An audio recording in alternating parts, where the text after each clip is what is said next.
hari ini kita akan belajar kembali matematika, masih dengan tema Kartesius. Nah, hari ini kita akan belajar tema Kartesius dengan materi posisi, titik terhadap titik asal, dan titik tertentu. Oke? Nah, supaya mudah, Mem akan berikan sebuah denah. Oke? Ini adalah denah perkemahan. Oke, jadi di dalam perkemahan tuh biasanya kan tuh ada pos-pos ya. Nah, pos-pos ini kita buat di dalam Kartesius. Oke, nak?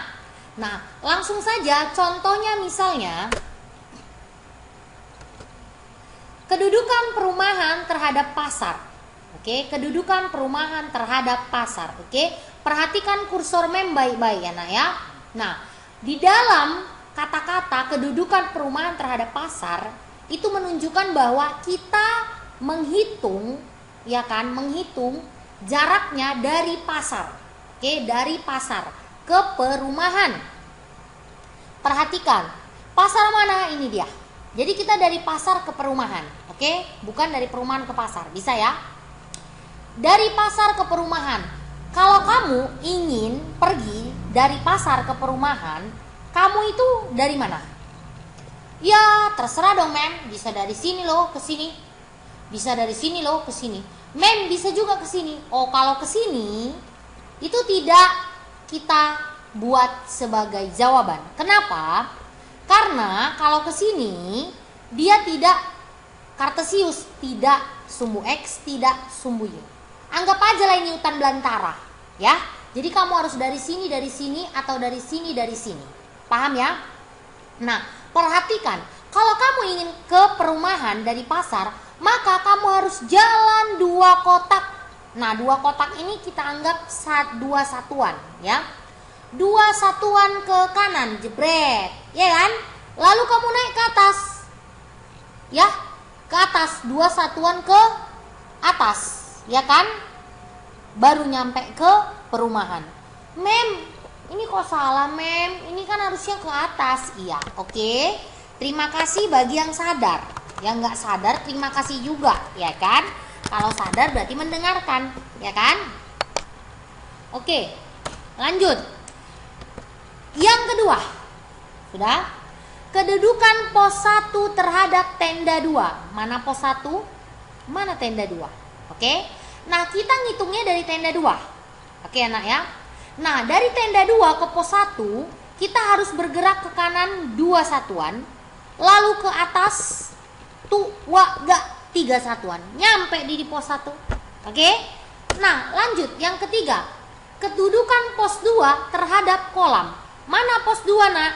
Ini dia. Ya kan? Kolam mana, nak? Ini dia. Jadi kita ngitungnya dari kolam. Ya, dari kolam, karena terhadap kolam tuh bahasa Indonesianya, enak ya. Nah, dari kolam perhatikan. Ke kiri dia 1 satuan. Ya kan? Lalu dia naik ke atas. 1, 2, 3, 4, 5, 6, 7. Baru nyampe pos 2. Mem, kalau aku mau ke atas dulu, baru ke kiri boleh? Boleh. Oke? Itu masalah kata-kata duluan aja yang mana. Oke? Yang keempat, kedudukan pemakaman. Mana pemakaman? Terhadap teka-teki tersembunyi. Ini dia. Oke? Nah, kamu ngitungnya dari teka-teki tersembunyi, baru ke kolam. Oke. Dari Mem ambil ke sini dulu. 1, 2, 3. 3 satuan ke kanan. Ya kan? Ya kan? Salah. Ya kan, nak? 1 satuan ke kanan. Karena ini pemakaman. Oke, nak? 1 satuan ke kanan. Lalu turun ke bawah atau 4 satuan ke bawah. Oke, nak? Maka nyampe lah kamu di pemakaman. Lanjut. Yang kelima, kedudukan pos 3. Mana pos 3, nak? Ini dia. Terhadap hutan. Hutan mana, nak? Hutan jauh di sana. Oke, nak? Nah, hutan ini kamu ngitungnya dari hutan ke pos. Oke? Kalau kamu ke bawah dulu boleh. Ya, nak ya?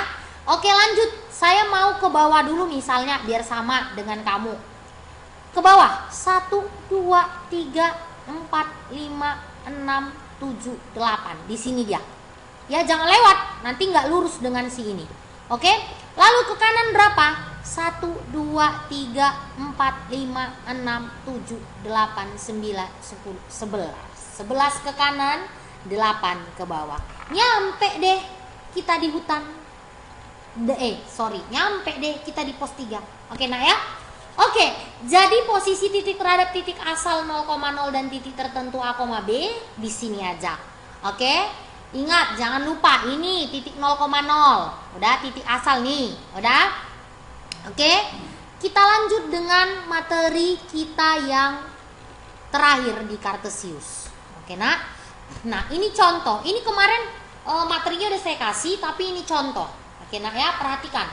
Diketahui titik A 3,2, B 3,6, C min 5,2. Nanti kita buat jika dibuat garis melalui titik A dan B. Jadi kita buat garis yang melalui titik A dan B. Maksudnya apa? Yang nabrak titik A dan B. Pokoknya kamu buat aja garis. Pokoknya kamu buat garis tapi harus nabrak titik A, titik B. Oke? Lalu kita akan lihat kedudukan garis yang kamu buat itu terhadap sumbu X dan sumbu Y. Nah, ingat kedudukan tuh ada 3 kemarin kan? Berpotongan, tegak lurus, dan sejajar. Oke. Nah, yang B pertanyaannya ini. Ya kan? Nah, yang C pertanyaannya ini. Nah, otomatis kita harus buat dulu titik-titik ABC di dalam Cartesius supaya kita bisa buat garisnya. Oke? Nah, perhatikan gambar ini. Titik A yang ini. Sudah? Titik B yang ini. Titik C yang ini. Oke. Aduh, Mem, garisnya bingung gitu kan? Nah, sekarang kamu perhatikan dulu yang pertama. Titik A dan titik B ini. Titik A dan titik B. Sudah? Garis yang ini dengan yang merah dengan yang biru jangan kamu perhatikan. Hanya di titik A dan titik B. Oke, perhatikan. Kamu buat garis melalui titik A dan titik B. Kalau kamu buat garisnya miring begini, boleh. Tapi titik B nggak kamu tabrak atau tidak kamu lalui.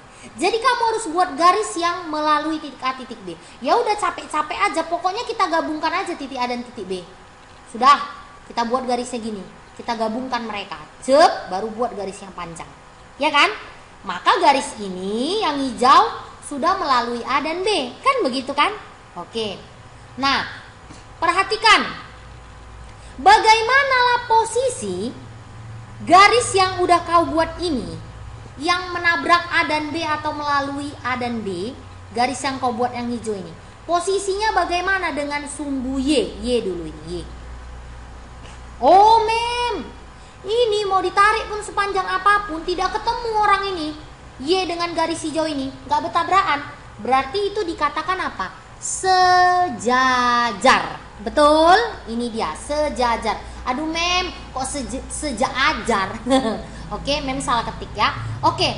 Nah, bagaimana dengan sumbu X? Ini sumbu X. Yang hitam nih. Nah, sumbu X. Bagaimana? Ini sumbu X, ini sumbu ini garis hijaunya ini. Nah, bagaimana? Mem, bertabrakan orang itu, Mem. Iya, bertabrakan. Tapi mereka bertabrakannya, Mem, begini, Mem. Tengok kursor, Mem. Tegak lurus, Mem. Berarti posisi garis untuk yang melalui titik A dan titik B itu adalah tegak lurus. Oke? Lanjut. Yang B. Titik A dan titik C, ini titik A dan titik C. Jadi supaya gampang, garis yang melalui titik A titik C, ya udah kamu gabungkan aja titik A titik C jadi garis. Udah begini. Oke? Nah, perhatikan yang biru, yang merah hijau nggak usah. Yang biru perhatikan, bagaimana kedudukannya dengan Y. ini biru. Wah, ini tabrakan mereka, Mem. Terus mereka tegak lurus, Mem. Tabrakannya di sini. Terus mereka tegak lurus, Mem. Ya, betul. Berarti posisi garis yang biru atau garis yang melalui A dengan C itu tegak lurus dengan sumbu Y, jebret. Oke. Nah, bagaimana dengan sumbu X? Nah, perhatikan anak Mem. Ini sumbu X. Ini garis yang melalui titik B dan C. A dengan C. Aduh mem, ini mau ditarik sepanjang apapun, ya kan? Sepanjang apapun ini mem, tidak akan ketemu ini mem, berarti sejajar. Ini dia. Oke? Nah, selanjutnya gelas yang terakhir. Titik B dengan C, ini titik B dengan C. Kamu gabunginlah garis titik B dengan C ini. Kamu garis, kamu buat jadi garis. Kamu gabungin aja dia biar bisa jadi garis yang melalui B dan C. Oke? Nah, kamu lihat dulu garis ini. Terhadap sumbu X. Lihat. Aduh mem, orang ini tidak sejajar. Iya, betul.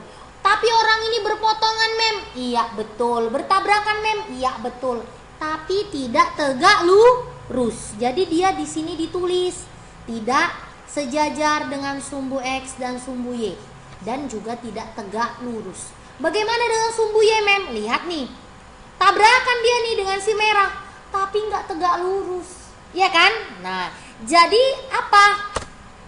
Garis yang melalui titik B